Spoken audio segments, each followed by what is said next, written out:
नाजरीन कराम, अफसोसनाक खबर यह है कि मुश्ताक अहमद खान समेत ग्लोबल समद फ्लोटेला के बेशतर अरकान को गिरफ्तार कर लिया गया है। हालांकि ये ना असला पहुंचाने वाले थे, ना ही किसी ऑफिशियल फौज का हिस्सा थे। ये एक पुरअमन काफिला था कि जो इंसानी इमदाद लेकर निकला था, मगर बुज़दिल और जालिम दुश्मन ने उन्हें भी अपने नाजायज़ मकासद की तकमील में रुकावट समझा और गिरफ्तार कर लिया। नाजरीन, यही होना था कि जो हुआ।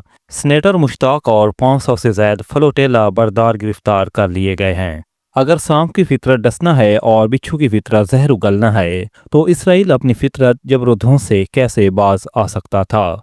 वो कौम के जिसने अपने अंबिया से जफा की, जिस कौम की एक रकासा ने अपने नस्वानी वजूद की कीमत याह्या नबी का कत्ल बताई, तो इससे हमें इंसानी बहबूद की क्या उम्मीद हो सकती थी। तारीख बताती है कि ये कौम ऐसे मामलात में कोई भी इंसानी ज़बान नहीं समझती, ये सिर्फ ताकत की ज़बान समझती है, वही जो इन्हें वक्त नसर ने समझाई और जो हालिया तारीख में जर्मनी के बदनाम ज़माना सितमगर ने समझाई। और बदकिस्मती से ताकत की जो ज़बान बोलना एक ज़माने से ये उम्मत भूल चुकी है, सो दुनिया के कान इसकी बात सुनते तो हैं मगर समझ नहीं पाते। यही होना था, यही हुआ।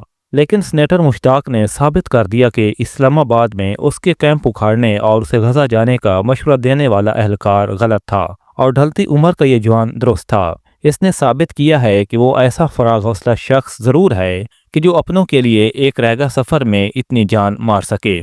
उसने साबित किया है कि ऐसे सियासतदान भी हो सकते हैं कि जो सेनेट में तकरीर करने के अलावा अमल के समंदर में भी कूद सकते हैं।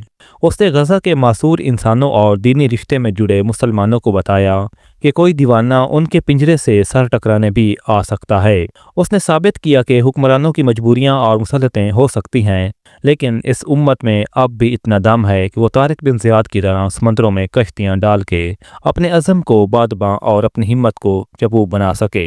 नाजरीन, मैं एक मुसलमान रियासत के शहरी होने के नाते इस गिरफ्तारी की शदीद मजम्मत करता हूँ और हमें चाहिए कि हम इसके लिए आवाज़ उठाएं और अरबाब इख्तियार तक अपनी मजम्मत पहुँचाएँ। खुदा उन ज़ालिमों को, गाज़िबों को, बुज़दिलों को निस्तो नाबूद फरमाए। आमीन सुम्मा आमीन। नाजरीन, जैसा कि आप जानते हैं कि गजा के मुसलमानों की इमदाद के लिए एक बड़ा काफिला कश्तियों पर सवार होकर समंदर के ज़रिए फ़लस्तीन की तरफ जा रहा था, तो उस काफिले पर इसराइलियों ने हमला कर दिया है और उनको शदीद नुकसान पहुंचाया है और बहुत सारे लोगों को गिरफ्तार भी कर लिया है।